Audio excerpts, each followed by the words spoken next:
ಪ್ರಿಯ ವೀಕ್ಷಕರೇ, ನನ್ನ ಮೊದಲ ವಿಡಿಯೋದಲ್ಲಿ 4G ಅಂದ್ರೆ ಆರೋಗ್ಯಕರ ಜೀವನದ 4 ಸುವರ್ಣ ನಿಯಮಗಳು ಎಂಬ ವಿಷಯವನ್ನು ಪರಿಚಯಿಸಿದ್ದೆ. ಅದರಲ್ಲಿ ಮೊದಲನೆಯ ನಿಯಮ ಮುಂಜಾನೆ ಬೇಗ ಏಳುವುದು. ಇಂದಿನ ವಿಡಿಯೋದಲ್ಲಿ ಮುಂಜಾನೆ ಬೇಗ ಏಳುವುದರ ಬಗ್ಗೆ ಇಸ್ಲಾಂ, ಹಿಂದೂ ಧರ್ಮ, ಕ್ರೈಸ್ತ ಧರ್ಮ ಹಾಗೂ ಆಧುನಿಕ ವಿಜ್ಞಾನ ಏನು ಹೇಳುತ್ತದೆ ಎಂಬುದನ್ನು ಆಧಾರಗಳೊಂದಿಗೆ ಸರಳವಾಗಿ ತಿಳಿದುಕೊಳ್ಳೋಣ. ಈ ವಿಷಯವನ್ನು ಕೊನೆಯವರೆಗೂ ನೋಡಿ. ಇದು ನಿಮ್ಮ ಆರೋಗ್ಯ, ಮನಸ್ಸು ಮತ್ತು ದೈನಂದಿನ ಜೀವನಕ್ಕೆ ಬಹಳ ಉಪಯುಕ್ತವಾಗಬಹುದು. ಪ್ರಸಿದ್ಧ ಆಯುರ್ವೇದ ಗ್ರಂಥದಲ್ಲಿ ಹೀಗೆ ಹೇಳಲಾಗ್ತದೆ: ತನ್ನ ಆರೋಗ್ಯ ಮತ್ತು ಆಯುಷ್ಯವನ್ನು ಕಾಪಾಡಿಕೊಳ್ಳಲು ಆರೋಗ್ಯವಂತನು ಬ್ರಹ್ಮ ಮುಹೂರ್ತದಲ್ಲಿ ಏಳಬೇಕು. ಇನ್ನು ಮನುಸ್ಮೃತಿಯಲ್ಲಿ ಉಂಟು: ಬೆಳಗಿನ ಜಾವ ಎದ್ದು ಧರ್ಮ ಕರ್ಮಗಳು, ಅಧ್ಯಯನ ಮತ್ತು ಶೌಚಾದಿಗಳನ್ನು ಆಚರಿಸುವ ಬಗ್ಗೆ ಸೂಚನೆಗಳಿವೆ. ಅದೇ ರೀತಿ ಚರಕ ಸಂಹಿತೆಯಲ್ಲೂ.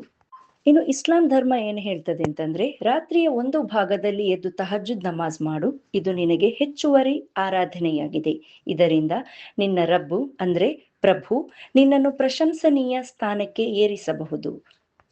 ಇನ್ನು ಕ್ರಿಶ್ಚಿಯನ್ ಧರ್ಮ ಬೈಬಲ್ನಲ್ಲಿ ಮಾರ್ಕದಲ್ಲಿ ಉಂಟು: ಬೆಳಗಿನ ಜಾವ ಇನ್ನೂ ಕತ್ತಲಿರುವಾಗಲೇ ಯೇಸು ಎದ್ದು ಏಕಾಂತ ಸ್ಥಳಕ್ಕೆ ಹೋಗಿ ಪ್ರಾರ್ಥಿಸಿದನು.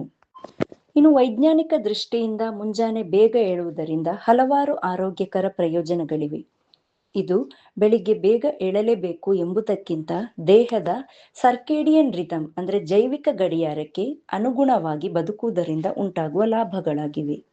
ನಮ್ಮ ದೇಹವು ಬೆಳಕು ಕತ್ತಲೆಯ ಚಕ್ರಕ್ಕೆ ಹೊಂದಿಕೊಂಡಿದೆ. ಬೆಳಗಿನ ಸೂರ್ಯನ ಬೆಳಕು ಮೆದುಳಿನ ಜೈವಿಕ ಗಡಿಯಾರವನ್ನು ಸರಿಯಾಗಿ ಹೊಂದಿಸುತ್ತದೆ. ಹಾರ್ಮೋನ್ಗಳ ಸಮತೋಲನ ಕೂಡ ಆಗ್ತದೆ. ಮುಂಜಾನೆ ಕಾರ್ಟಿಸೋಲ್ ಸ್ವಾಭಾವಿಕವಾಗಿ ಹೆಚ್ಚಾಗಿ ದೇಹವನ್ನು ಎಚ್ಚರವಾಗಿರಲು ಸಹಾಯ ಮಾಡುತ್ತದೆ. ರಾತ್ರಿ ಮೆಲಟೋನಿನ್ ಬಿಡುಗಡೆಯಾಗಿ ಉತ್ತಮ ನಿದ್ರೆಗೆ ನೆರವಾಗ್ತದೆ. ಅದೇ ರೀತಿ ಮಾನಸಿಕ ಆರೋಗ್ಯಕ್ಕೂ ಒಳ್ಳೆಯದು. ಬೆಳಿಗ್ಗೆ ಬೇಗ ಏಳುವ ಮತ್ತು ನಿಯಮಿತ ನಿದ್ರೆಯ ಅಭ್ಯಾಸ ಹೊಂದಿರುವವರಲ್ಲಿ ಒತ್ತಡ, ಆತಂಕ ಮತ್ತು ಖಿನ್ನತೆಯ ಸಾಧ್ಯತೆ ಕಡಿಮೆಯಾಗಿರುವುದನ್ನು ಕೆಲವು ಅಧ್ಯಯನಗಳು ಸೂಚಿಸುತ್ತವೆ. ಏಕಾಗ್ರತೆ ಮತ್ತು ಕಾರ್ಯಕ್ಷಮತೆ: ಉತ್ತಮ ನಿದ್ರೆಯ ನಂತರ ಬೆಳಿಗ್ಗೆ ಮೆದುಳು ಹೆಚ್ಚು ಚುರುಕಾಗಿರುವುದರಿಂದ ಓದು, ಯೋಜನೆ ಮತ್ತು ಏಕಾಗ್ರತೆಯ ಕೆಲಸಗಳನ್ನು ಸುಲಭವಾಗಿ ಮಾಡಬಹುದು. ಅದೇ ರೀತಿ ಇದು ವ್ಯಾಯಾಮಕ್ಕೆ ಉತ್ತಮ ಸಮಯವಾಗಿರ್ತದೆ. ಅನೇಕ ಜನರಿಗೆ ಬೆಳಿಗ್ಗೆ ವ್ಯಾಯಾಮ ಮಾಡುವ ಅಭ್ಯಾಸ ರೂಪಿಸಿಕೊಳ್ಳುವುದು ಸುಲಭವಾಗುತ್ತದೆ. ಇದು ದೀರ್ಘಕಾಲದ ಆರೋಗ್ಯಕ್ಕೆ ಕೂಡ ಸಹಕಾರಿಯಾಗ್ತದೆ.